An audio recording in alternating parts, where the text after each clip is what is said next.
রহস্যের অনুসন্ধানীদের বলছি, হানফোর্ড থ্রিলস রহস্য অনুসন্ধানে আপনাদের সবাইকে সুস্বাগতম। বরাবরের মতোই আবার নতুন একটি রহস্য নিয়ে হাজির হয়েছি আজ আপনাদের শোনাব পৃথিবীর ইতিহাসে অন্যতম রহস্যময় একটি ঘটনা, বলতে পারেন ভয়ঙ্কর এক ঘটনা, যেটি কাঁপিয়ে দিয়েছিল সারা বিশ্বকে।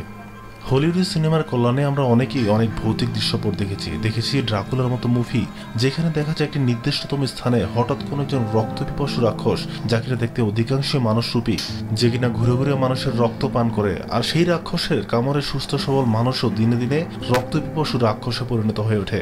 একসময় একটি নির্দিষ্ট এলাকায় এই মানুষের সংকট হয়ে গেলে তখন রাক্ষসেরা দল বেঁধে নিকটবর্তী কোনো শহরের দিকে ছুটে যায়। এরকম দৃশ্য হলিউডের সিনেমায় আমরা অনেক দেখেছি। যাদের কম্পিউটারে গেম খেলার অভ্যাস রয়েছে তারা কম বেশি হাউস অফ ডেথ গেমটি সবাই খেলেছেন। যারা খেলেছেন তারা হয়তো জানেন যে সেইখানে আপনাদেরকে মোকাবেলা করতে হয়েছে মানবরূপী সব রাক্ষসদের। তবে আজ আমি আপনাদের যে বিষয়ের সাথে পরিচয় করে দিতে যাচ্ছি তা হচ্ছে পৃথিবীর ইতিহাসে অন্যতম বিস্ময়কর একটি ঘটনা, বলতে গেলে অন্যতম ভয়ঙ্কর একটি ঘটনা। ঘটনাটি ঘটেছিল 1930 সালের কিছু সময় পূর্বে কানাডার একটি অত্যন্ত প্রত্যন্ত অঞ্চলে, অর্থাৎ একটি পাহাড়ি গ্রামে, যেখানে বসবাস করতেন প্রায় 2000 উপজাতি। এই গ্রামটির বর্তমান নাম ভিলেজ অফ ডেথ। গ্রামটি বিস্ময়কর ঘটনার জন্য পৃথিবীর ইতিহাসে আজও একটি রহস্যময় গ্রাম হিসাবে রয়েছে, যার কুল কিনারা উদ্ঘাটন করা সম্ভব হয়নি আজ অবধি।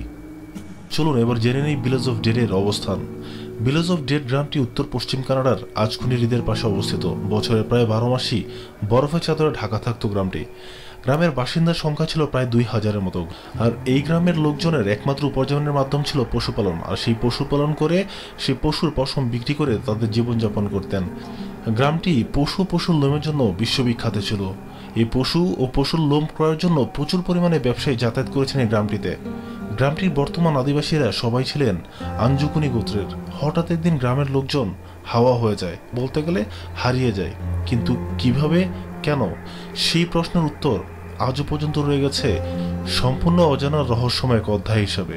আর এই বিস্ময়ের পরপরই গ্রামটি সারা বিশ্ববাসীর কাছে নতুনভাবে পরিচিতি লাভ করে। চলুন এবার জেনে নিই ভিলেজ অফ ডেথের ঘটনা।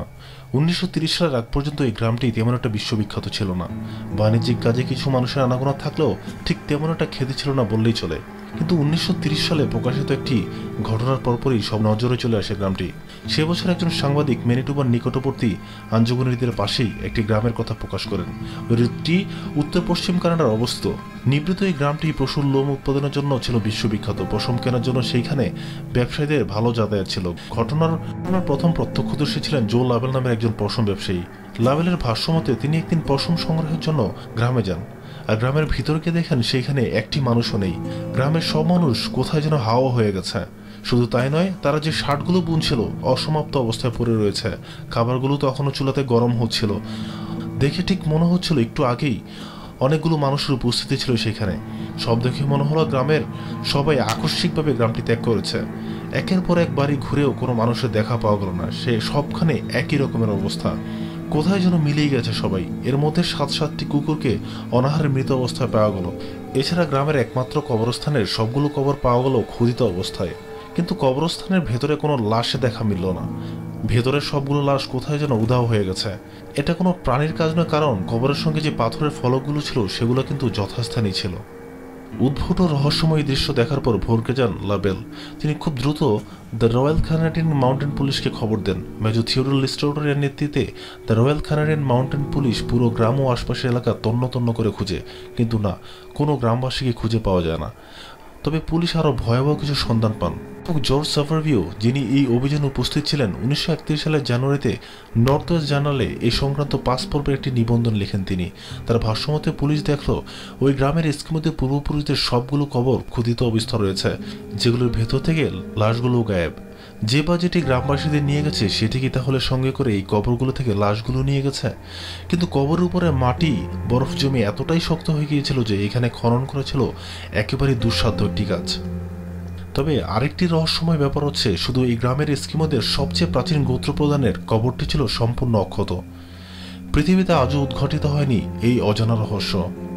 আঞ্জুকুনি উপজাতির হঠাৎ করে গ্রামশুদ্ধ হারিয়ে যাওয়া এক বিস্ময়কর রহস্য, যেটা রহস্য হিসেবে রয়ে গেছে, হয়তো অদূর ভবিষ্যতেও রহস্যই থেকে যাবে।